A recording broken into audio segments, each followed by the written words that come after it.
My name is David and I'm here with Tektro today, and we're going to mount the dual front mount Tektro brakes on the road bike.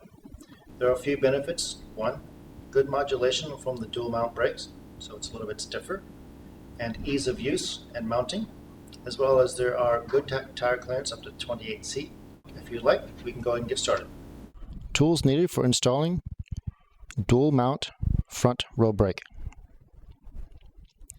wire clippers, 5mm Allen wrench, a 4mm Allen wrench, a 3mm Allen wrench, and T20 Torx wrench, and new cable ends. I'm going to use the T20 torque wrench and install very carefully. Make sure you do not cross thread before I pull out the mounting bracket.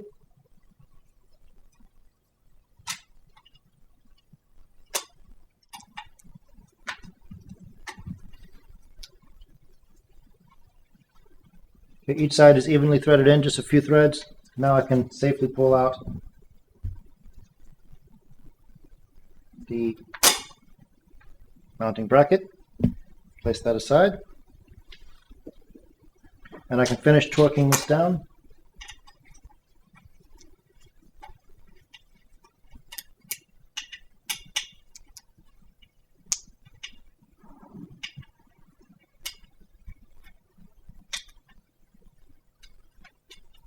Once you have this snug on both sides, you take a torque wrench, and it's recommended torque from around 7 to 8 Newton meters, and I recommend using a torque wrench always for final fitment.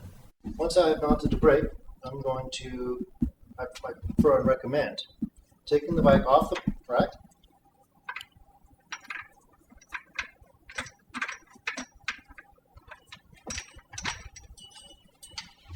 putting the bike firmly onto the ground,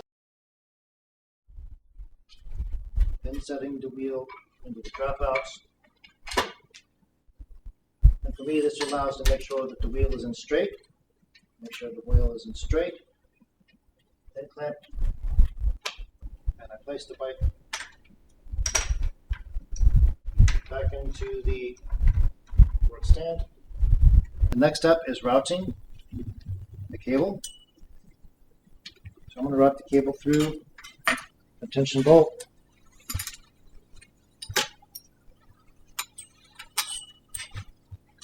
Please make sure this is all the way in. I clamp the brake. I clamp the brake caliper.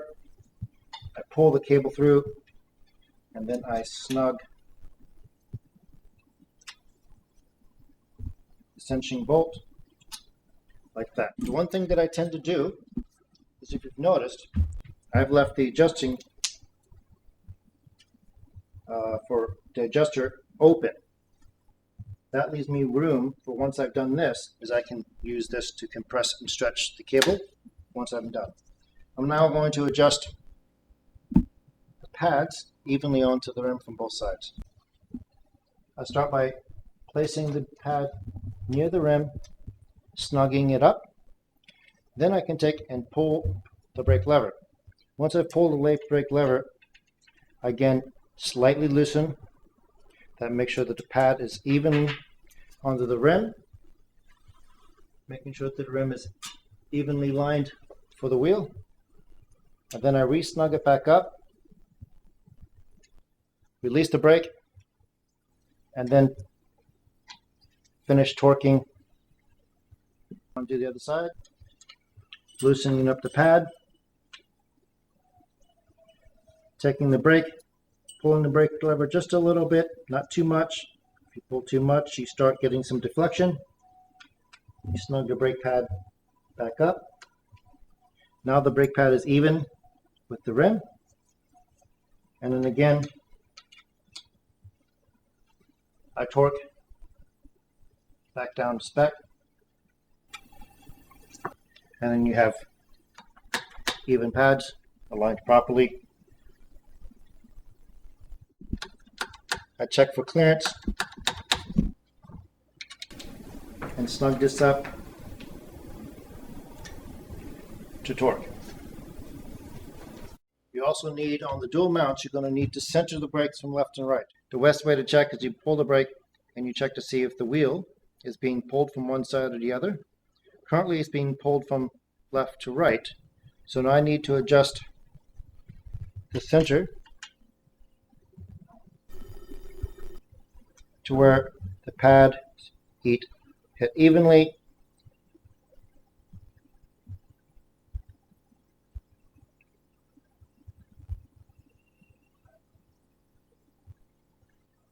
and that looks pretty even to me.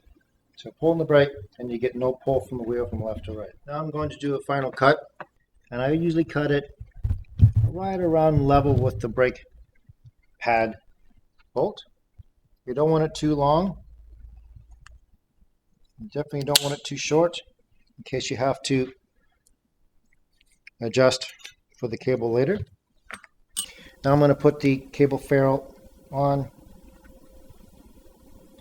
just that. Slide in the cable ferrule and make sure to not catch any of the cable strands. And clamp this down nice and tight. And there you go.